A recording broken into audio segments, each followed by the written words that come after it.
Today the board is absolutely blank. Why? Aren't you going to learn anything today? No, my dear friends. We are going to learn something, but we are going to learn grammar. And for that reason only, you don't find anything on the whiteboard. Today, we shall focus on the use of has, have been, and the present continuous tense. We know very well certain formulas.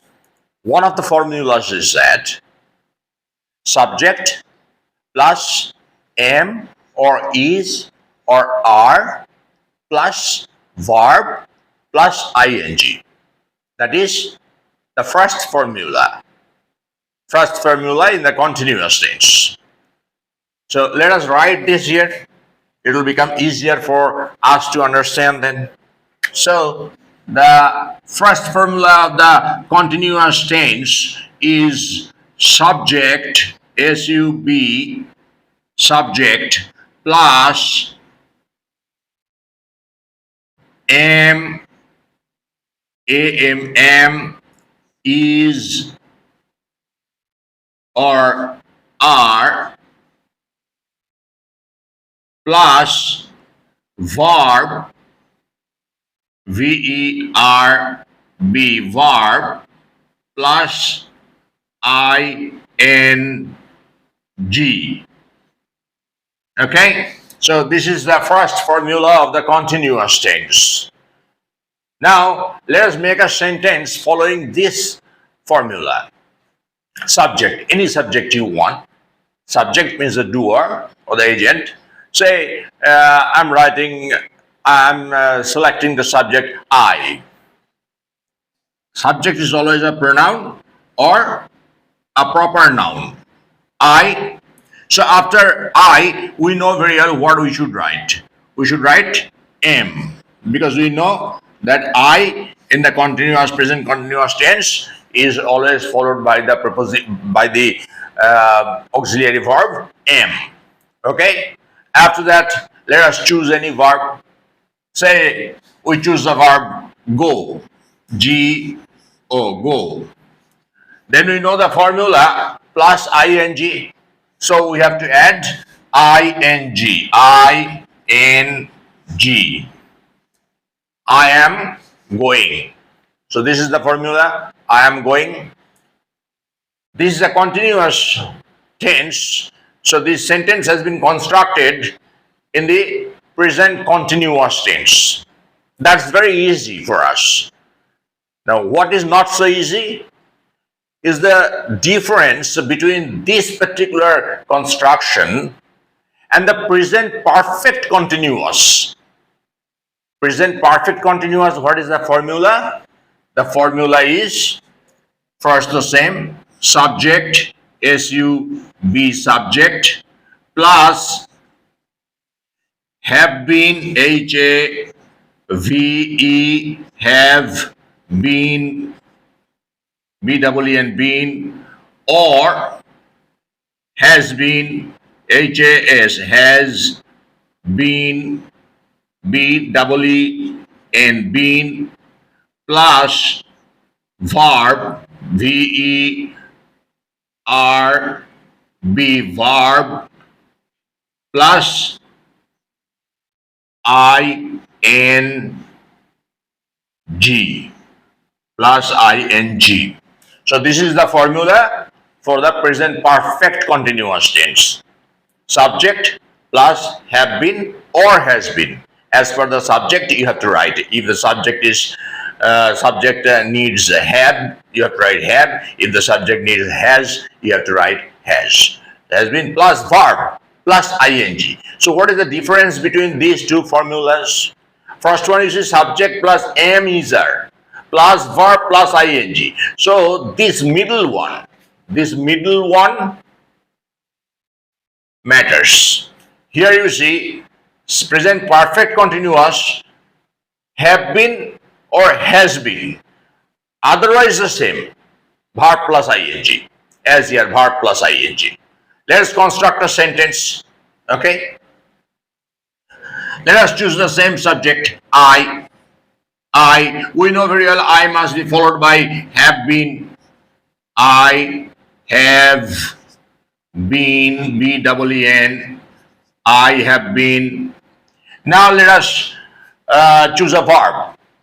Let us choose the verb walk. W-A-L-K. Walk. W-A-L-K. Walk. And we see very well the formula says there will be ing added. So here we have to add ing. Walking. I have been walking.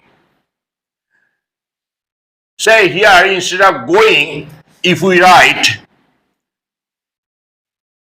verb W-A-L-K, walk, plus ing.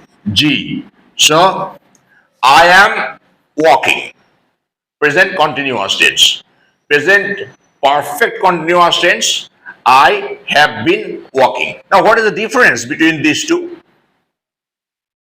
Here also walking, there also walking. Here the subject is I, here also the subject is I. The difference is only in the middle, as we understand. Here we see am is written in the middle, am, and here have been. This particular difference makes a huge difference. Why? When I'm saying that I am walking, I'm walking for 15 minutes. I'm walking for 15 minutes, a short span of time. I'm saying 15 minutes, you may feel that half an hour is a short span of time. So you may say, I'm walking for half an hour. Now here, in this construction, it indicates a long stretch of time. I have been walking. Of course, I will not say there I have been walking for 10 minutes or 15 minutes. Not that. I have to write here a long stretch of time. Here, let us say I'm walking for 15 minutes. M-I-N-U-T-E-S. 15 minutes. And here, let us write a long stretch of time. I've been walking for F-O-R, 3 hours. H-O-U-R-S. I've been walking for 3 hours. Now you can understand the difference clearly. Here 15 minutes is obviously a very short span of time, and 3 hours is a long span of time. So I have used the present perfect continuous tense, whereas for 15 minutes only, I have used the present continuous tense. I think by now the difference has been a little clear to you. Now, when you are doing something for a long time, always use this formula: subject plus have been or has been plus verb plus ing. Say you are reading for a long time. Then you say that I have been reading for a long time, or I have been reading, I have been studying, whatever you like, whatever verb you want. I have been walking, then a long stretch of time. Now this is of course a little arbitrary, because to me 15 minutes is a very short span of time, whereas 3 hours is a very long span of time. Now you are a healthy muscular man. To you 3 hours may seem a very short span of time. So in that case, you will not, of course, use this formula. You will say, I'm walking for 3 hours just. I'm walking for 3 hours just. Why? Because you are a mesomorph. You are a very healthy guy, so it doesn't matter to you whether you are walking for 3 hours or 2 hours, because you feel it is nothing. So you may use this first formula in that case. But say, we are talking about a patient, and it is very difficult for the patient to walk even for 2 minutes. So in that case, this 15 minutes will become a long time. When I'm talking about that patient, I shall say that he's a patient. He has been walking for 15 long minutes. He has been walking for 15 long minutes.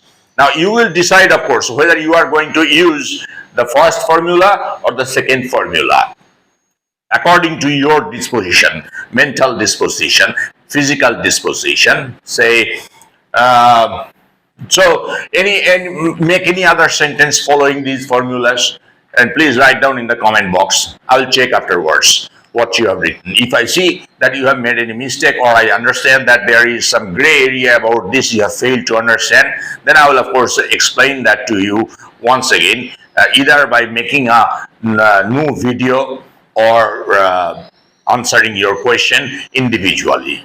Okay, so these two I think you have understood to a certain extent. Now, when do we use have or has plus the third form of the verb? Here we see very well the first form of the verb is used. Here you see walk, go, first form. ing added to the first form of the verb. And here also the first form is used, walk. ing is added to the first form of the verb. Now, every verb has three forms. I think all of you know very well. During your school days, you studied. Like go, went, gone, do, did, done, buy, bought, catch, caught, bring, brought, brought. So this way the list goes on. So yeah, if you want to memorize this, of course it is necessary for you to memorize this. There is no set formula for that. There is no set rule. If you learn that rule, it will become easier for you to conjugate the verbs. Not like that. You have to simply memorize. I have to also memorize. You have to also memorize. All the people have to memorize these conjugations. So we have to now learn where we should use have or has plus the third form of the verb. Always remember the first form of the verb indicates the present tense. Second form of the verb indicates the simple past tense, the action which has already taken place. And the third form of the verb is used in present perfect tense or past perfect tense. So whenever it's a sentence constructed in a perfect tense, present perfect or past perfect, you have to use the third form of the verb. Okay? So let us now choose an example sentence. Say, here I am writing. I don't know whether you will be able to see. I don't know how far the camera scope is taking this board into its scope. Here I am writing, okay? He, subject is he,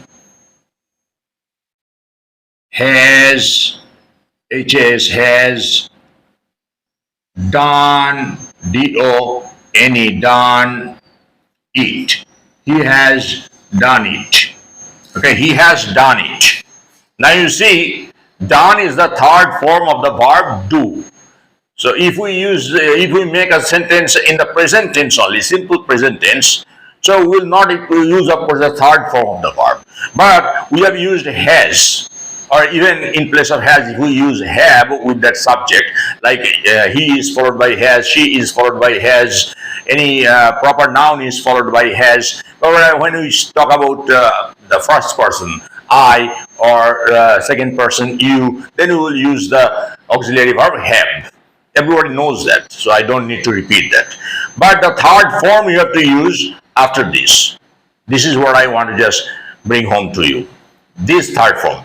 But on which occasion should we use this? This is all right. We have learned how to construct a sentence in the present perfect tense. But in which context should we use this? On which occasion should we use this? We should use this only when we see that the action is over, but its result is due or ongoing. Say, for example, somebody has come to your house. He has not yet left. So you are saying that my friend has come to our house. My friend has come to our house. What does it mean? My friend is still there at our house. He has not yet left. If your friend has already left, then you will simply use the second form of the verb, that is the simple past form. My friend came to our house. CAME came. not has come.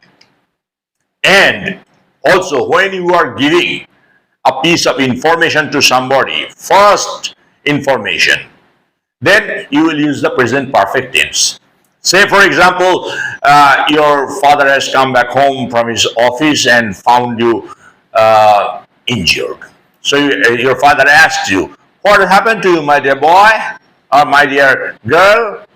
Then you say that, "Oh, Dad, I have injured my hand. I have injured my hand." But the injury you received actually, say, in the middle of the day. That is in the past. But when you are reporting to your father, you are saying, "I have injured my hand." Why? Because you are giving the information for the first time to your father. Now you continue in the simple past tense. Then your father asks you, "How?" Then you say, in the simple past tense or past continuous tense, "I was cutting vegetables in the kitchen with a knife. All of a sudden, accidentally, I cut my finger. I cut my finger." So see, the entire one you are explaining in the simple past tense or past continuous tense. But when you are giving the information for the first time, you are constructing the sentence in the present perfect tense. All right. So this first part, I think you have understood clearly that subject plus am is are plus verb plus ing. Second, you have understood this one also. I have written this one after another only because I wanted to explain to you the difference between these two sentences and the occasions on which you should use these two sentences or the sentences of this sort. And this one I have written here to explain to you when you should use the third form of the verb. Here you see we are using have been, has been, but here the simple present form of the verb is used with ing, not the third form. Don't think that whenever you see the word have or has, you have to use the third form of the verb. You have to see first whether only have is there, or only has is there, or have been and has been. So if you see have been is there or has been is there, don't use the third form of the verb in the sentence if the sentence is in the active voice. If the sentence is in the active voice. In the passive voice, so this one I will discuss in some other video session, otherwise it will be confusing. So in the there are two types of sentences, one active sentence, one passive sentence. So when we are constructing a sentence in the active voice, then we will use the formula verb plus ing with have been or has been. But when we are constructing the sentence in the passive voice, then have been or has been must be followed by the third form of the verb that I will discuss on some other occasion. Okay? And here, he has done it. So has is there, or instead of has, if you write have, then the subject will be changed, I or you. You have done it. So if you write you have done it, or he has done it, or I have done it, any other word you like, you may use here. But remember, whichever verb you use, you have to use the third form of the verb because it follows has or have. I think that I have been able to make this particular part of the English grammar a little clear to you by now. But still, if you feel that there is some sort of gray area you have failed to understand, please write down in the comment box. And in the next video, we shall discuss the use of had plus verb third form, and also had been plus verb plus ing. Okay, in the same way as you see have been or has been plus verb plus ing. Next, in the next video, we shall discuss had been plus verb plus ing, and I shall explain to you the usage of that particular formula. So for this session, that is okay, I think. Still, Those of you who have not subscribed to our channel yet, do subscribe to our channel if you feel that this channel is giving you something worthwhile. If you think that no, you are learning nothing from this channel, of course I shall not request you to subscribe to this channel. Why should you? But if you feel that we deserve your subscription, please do subscribe. Your one subscription is a huge inspiration for us.